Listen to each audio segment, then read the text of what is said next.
I mean, like I said, that's actually a good debate. So, all right. So, in the topic of Project L, I feel like Riot. Let me pause this real quick. Riot has the potential to take over the FGC and bring the FGC to the main stage where we want to be. And the only reason I say that is because Riot Games has so much money in the LCS, it is fucking insane. So my dream is to get as good as I fucking can at Project L. Learn everything I can about it. I'm gonna be an Alawi one trick with everybody on the cast. I'm gonna beat everybody, and then I'm gonna become a commentator for Riot Games. That is my mainstay. That is my goal for when that game drops. Let Faker play one game of Project L. Bro, I will mix Faker's shit. Get out of here. That man better stick to QWENR. Because if he comes into my world, I will probably body his shit. I plan on bodying everybody anyway. That is my goal. I'm gonna schmix everyone with Alawi. I'm gonna bait the DP, and then I'm gonna destroy your shit. Period.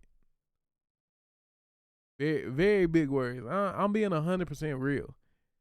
The League Fighter has me fucking excited.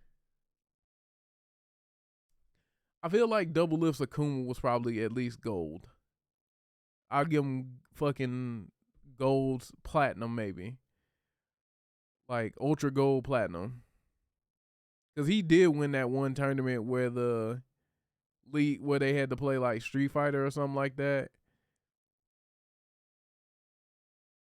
Well, League of Legends is gonna be on. Dyrus definitely be playing fighters. I feel like Dyrus. I'd be more scared of Dyrus in a bracket than Faker in a bracket, like 100%.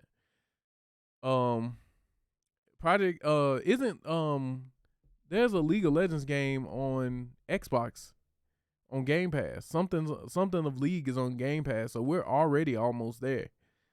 So it's close to becoming a console game. No, I'm thinking of World of Warcraft or something like that. Someone rather is on Xbox. I remember you were telling me about it, Sneak. I can't remember, but I feel like we're getting close to where Microsoft's going to take back over and tournament standards are going to be Xbox.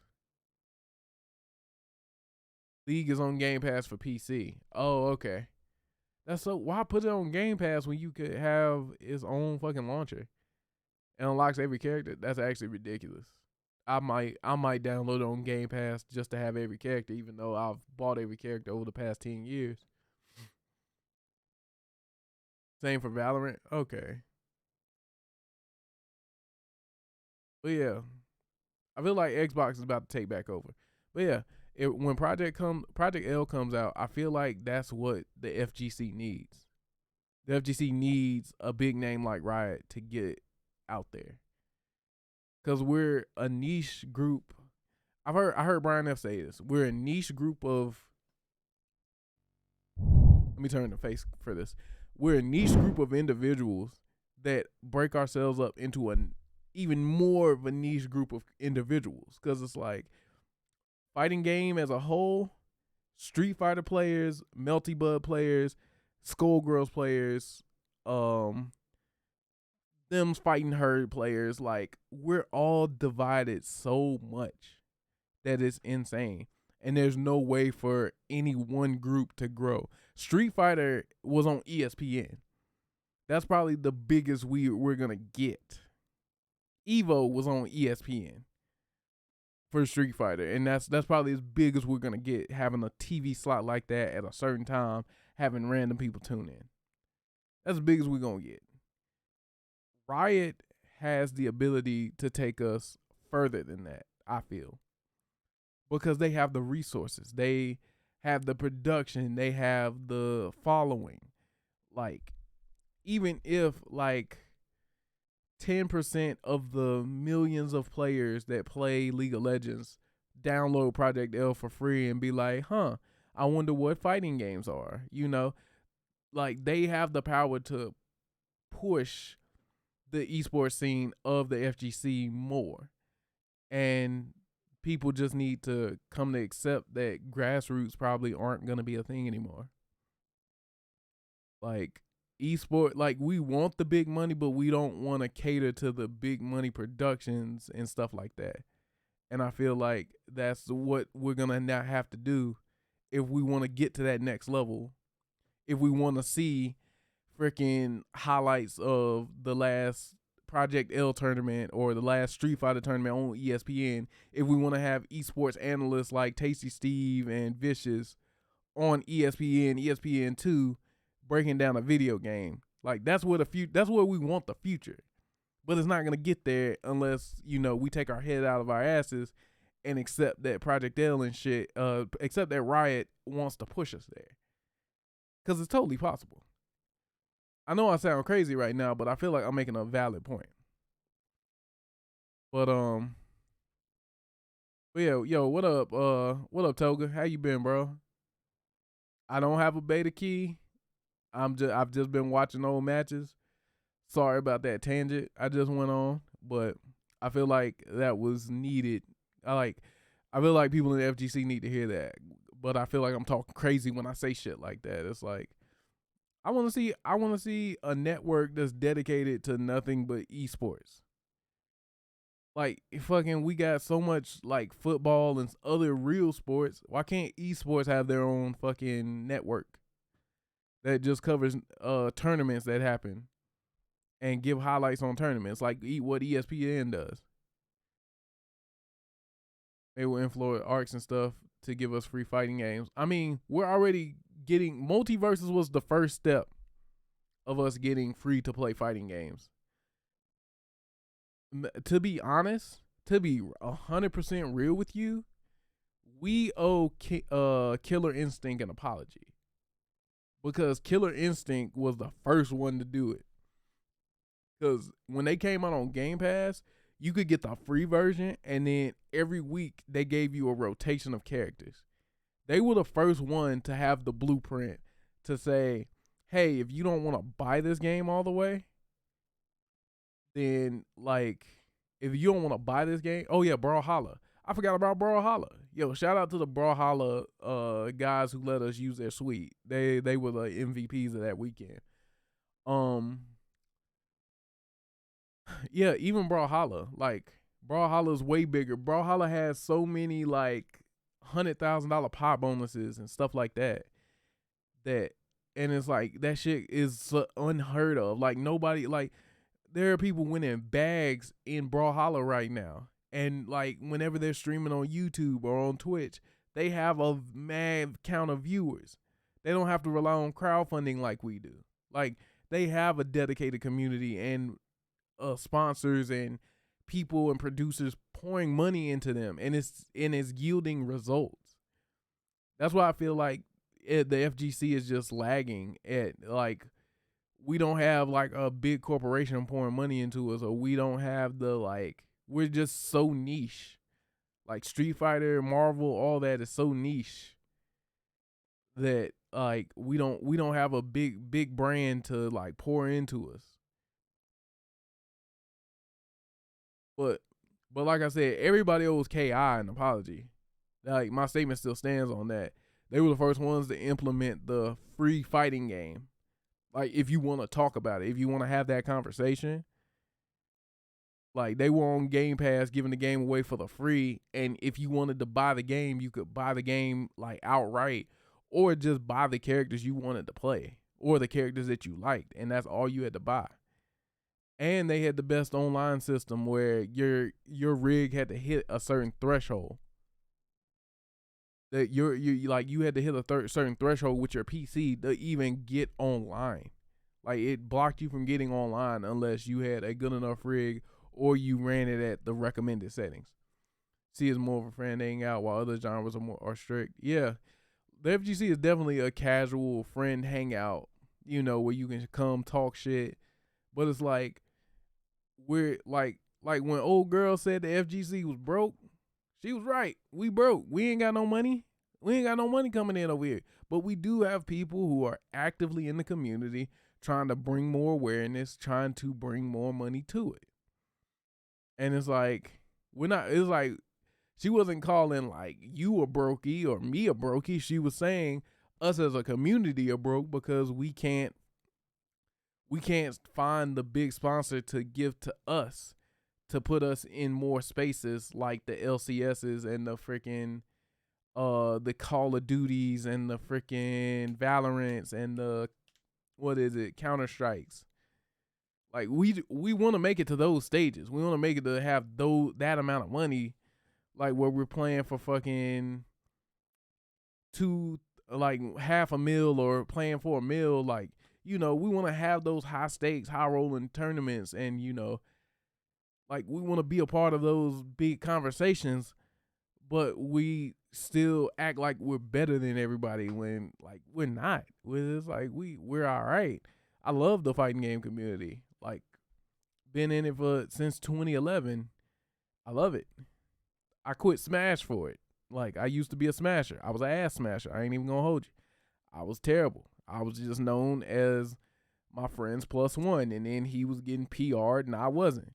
So I took my talents to South Beach. I took my talents to Street Fighter, and I've thrived here ever since.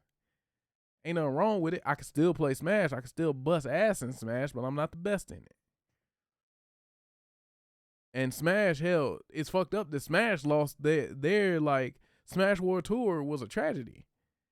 And that's all because Panda was greedy. That was all the greed of Panda.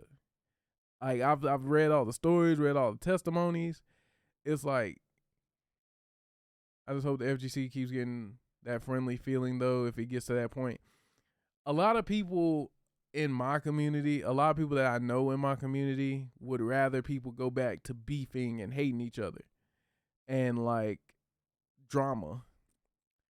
And it's like, I get it. Drama sells, but it's like, don't nobody want to have all that drama all the time. Cause like, that's a lot of energy to be just putting on an act to say you hate somebody. Friendly rivalries is good. Like, talking shit about somebody's game is good, but then it's like some people don't know how to handle that. Some people take it too far, and then it becomes something it shouldn't have in the first place when they decide to not keep it in the game. And it's like when they play each other in bracket, they swinging on each other if one or the other loses. Like, and then that just invites a negative connotation to us as a community. You know what I'm saying? Am I speaking wild right now? If anybody in the chat, do I sound like I'm going crazy, or do I sound like I'm just, rambling? Because I feel like I'm not.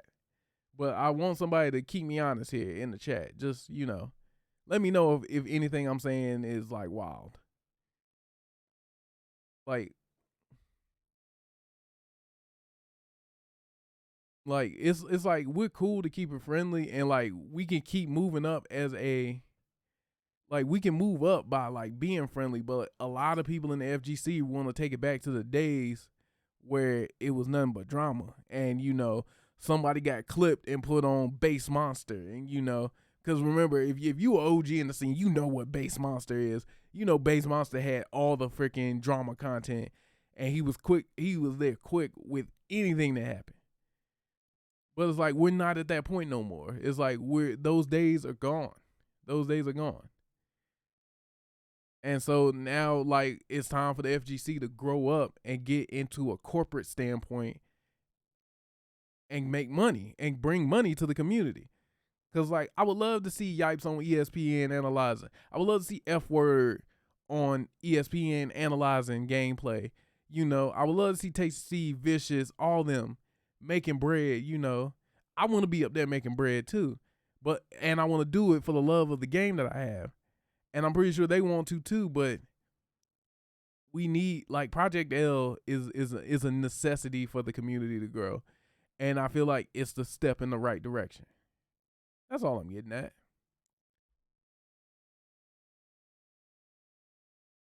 But yeah. Ooh. But yeah. I'm sorry. I didn't mean to go off on a tangent like that. But the point is, the FGC needs to be a little bit more open-minded when it comes to corporations wanting to come in and esports wanting to come in and help us grow. Grassroots was good. Grassroots is good. It created a lot of memories for me, a lot of memories for people. But these new kids out here, these new kids don't need grassroots. They don't need to have beef with somebody. They don't need to. They can not like somebody because they're better than them, and they can use that fire to get better. But at the same time, it doesn't have to be a negative. It doesn't have to be negative energy brought into it. You know what I'm saying? Like, it could be a good friendly rivalry. You know, like not shaking someone's hand because you salty after a set. Cool, whatever. You know, keep that shit in the game. Keep it in game. There's no reason for the drama to spill out of the game and you start attacking somebody personally for what they're going through or anything like that. And it's like that drama, that sort of drama, that energy, you know, the rivalries that you build in your local scene that grows to a major scene, that's good. That's good publicity. That's a good story. That's something people want to watch. But nobody wants to watch you going on Twitter ranting about somebody, calling them a bitch or something like that. Nobody wants to see that. Because then if a corporation sees that, it's like, oh, I don't know if this community is going to be good for our brand. You know what I'm saying? Like, and this is coming from me, of all people. If y'all don't know, back in the day, I used to be on some thug shit. You know, I was thuggery 101 in the North Carolina scene. There's a Red Bull documentary that had to bleep out a lot of what I said, and I'm still to this day embarrassed of how I acted.